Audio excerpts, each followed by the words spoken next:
Assalamualaikum warahmatullahi wabarakatuh. Perkenalkan, nama saya Karina Zafira Imani dari kelas 11 Kimia Analisis B nomor absen 18.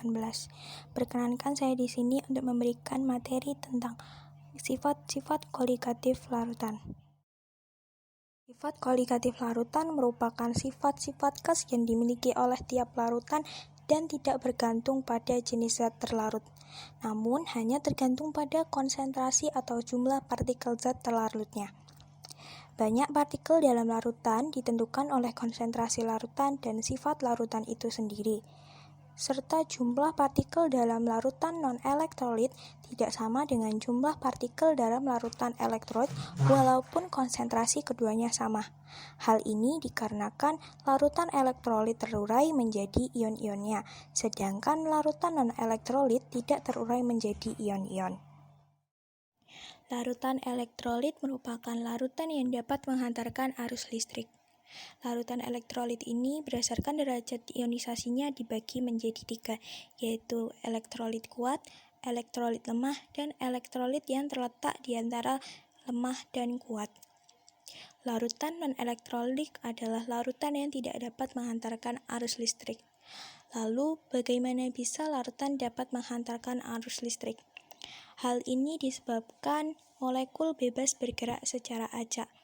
Misalkan tembaga klorida, terdiri dari ion tembaga dan ion klorida. Apabila tembaga klorida tersebut dilarutkan dalam air, maka ion-ion tersebut akan terpisah satu sama lain dan bercampur dengan air. Kemudian molekulnya bebas bergerak secara acak. Molekul-molekul inilah yang menghantarkan listrik lewat larutan. Selanjutnya adalah sifat-sifat koligatif larutan. Yang pertama, penurunan tekanan uap jenuh. Ketika melarutkan suatu zat terlarut, maka akan terjadi efek penurunan tekanan uap di dalam pelarut, karena larutan yang terbentuk akan semakin sukar untuk menguap. Terdapat 2 cara untuk menentukan tekanan uap jenuh. Yang pertama, dengan mencari tekanan uap jenuh larutan, dan kemudian mengurangkan tekanan uap pelarut murni dengan tekanan uap jenuh larutan. Yang kedua adalah dengan mengalihkan tekanan uap pelarut murni dengan fraksi mol terlarut. Yang kedua adalah kenaikan titik didih. Titik didih adalah suhu pada saat tekanan uap cairan sama dengan tekanan yang ada di permukaan. Oleh karena itu, titik didih bergantung pada tekanan yang ada di permukaan. Terdapat 2 cara untuk menentukan kenaikan titik didih. Yang pertama dengan mengurangkan titik didih larutan dengan titik didih pelarut murni. Yang kedua menggunakan rumus molalitas dikali tetapan kenaikan titik didih. Untuk mencari molalitas, kita dapat menggunakan rumus gram per mr dikali 1000 per gram pelarut.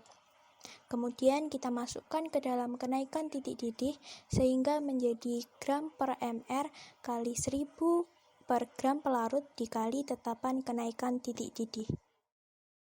Kemudian yang ketiga adalah penurunan titik beku larutan. Pada tekanan 1 atm, titik beku pelarut air adalah 0 derajat Celcius. Ketika zat terlarut ditambahkan ke dalam pelarut air, maka akan terjadi pengurangan suhu pada larutan. Terdapat 2 cara untuk menentukan penurunan titik beku. Yang pertama dengan mengurangkan titik beku larutan dengan titik beku pelarut murni. Yang kedua dengan mengalihkan molalitas dengan tetapan penurunan titik beku. Untuk mencari molalitas, kita dapat menggunakan rumus gram per mr kali 1000 per gram pelarut. Kemudian rumus molalitas kita masukkan ke dalam rumus penurunan titik beku menjadi gram per mr kali 1000 per gram pelarut kali tetapan penurunan titik beku. Selanjutnya yang keempat adalah tekanan osmotik. Tekanan osmotik adalah tekanan yang diperlukan untuk menghentikan aliran dari pelarut murni ke dalam larutan. Tekanan osmotik ini terjadi karena adanya zat terlarut dalam pelarut. Untuk menentukan tekanan osmotik, kita dapat mengalihkan jumlah mol zat terlarut dikali tetapan gas dikali jumlah suhu absolut larutan dibagi volume larutan. Jika kita lihat terdapat jumlah mol zat terlarut per volume larutan, yang dengan kata lain jumlah mol zat terlarut per volume larutan adalah molaritas. Sehingga kita dapat menuliskan rumus menjadi molaritas kali tetapan gas kali suhu absolut larutan. Kemudian yang selanjutnya adalah sifat koligatif larutan elektrolit.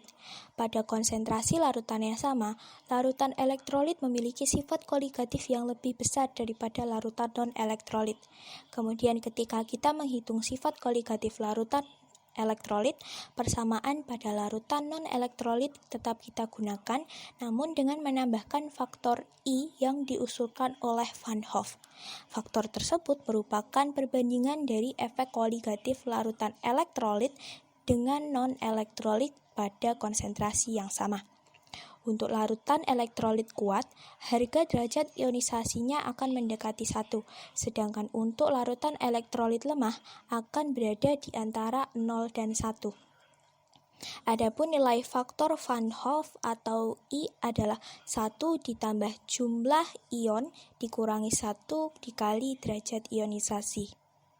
Untuk mencari derajat ionisasi adalah dengan membagikan jumlah mol zat terionisasi dibagi jumlah mol zat dilarutkan.